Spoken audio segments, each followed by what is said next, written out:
Donald Trump has been indicted. It was all made official on Tuesday in Miami.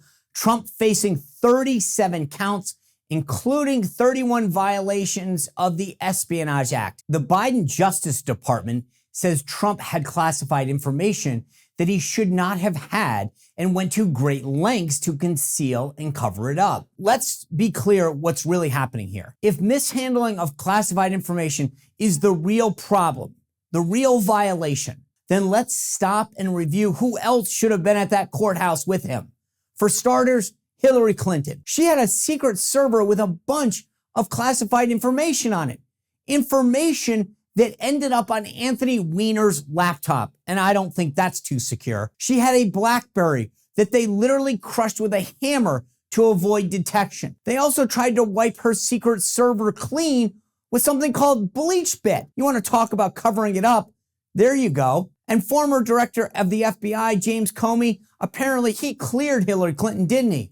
But let's face it, this guy is no model of how to handle classified documents. He's the same guy who leaked classified intelligence to the New York Times. Then, of course, we have former Senator and then Vice President Joe Biden, who we now know has stored boxes and boxes of classified information in several places, in an unsecured closet at the Penn Biden Center in Washington, D.C., that many people had access to, in his Delaware home, and in a box in his unsecured garage by the Corvette, which, as we all know, is a very safe place. I mean, no one ever looks in the box by the Corvette, do they?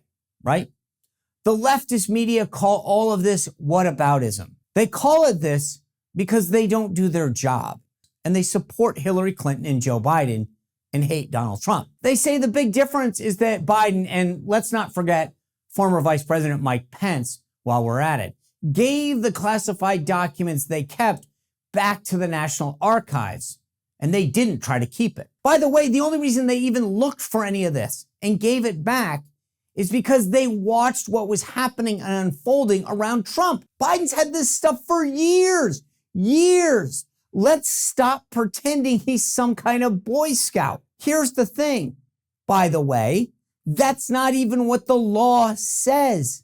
The law is clear on the handling and the storage of classified information.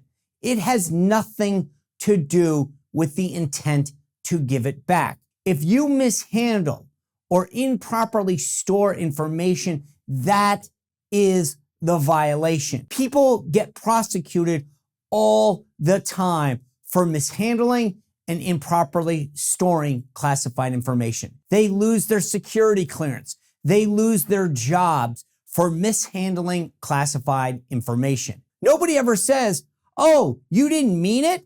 No problem. You brought it back. All good. Let's just move on. That's not how it works. The media has tried to make intent the issue. Just so we're clear, none of these media talking heads or hosts at CNN have had a clearance or dealt with classified information. Not Jake Tapper, not Jim Acosta, not Anderson Cooper.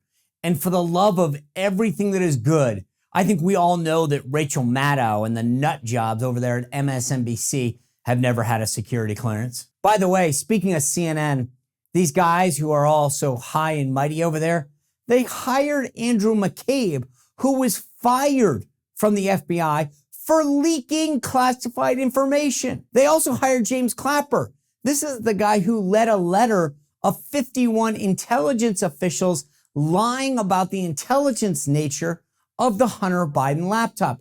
They used their experience and status of having a security clearance to spread misinformation. Good on you, CNN. But this all goes well beyond that.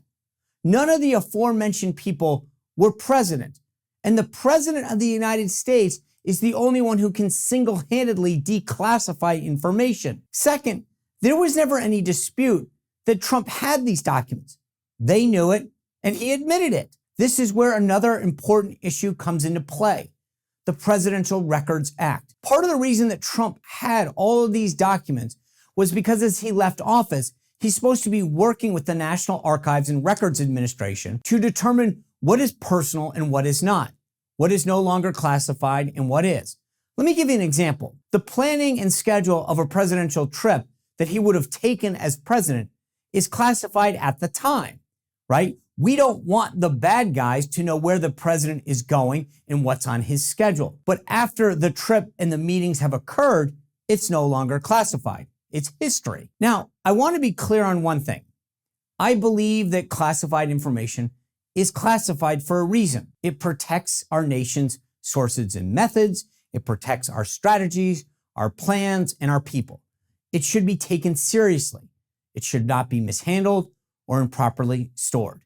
I'm not excusing anybody that does not treat the information with the sensitivity that is required and deserved of it. However, if we're going to give everyone on the left a pass and then pursue the leading opponent to the sitting president, we should be very, very concerned about the weaponization of both the judicial system and the Department of Justice.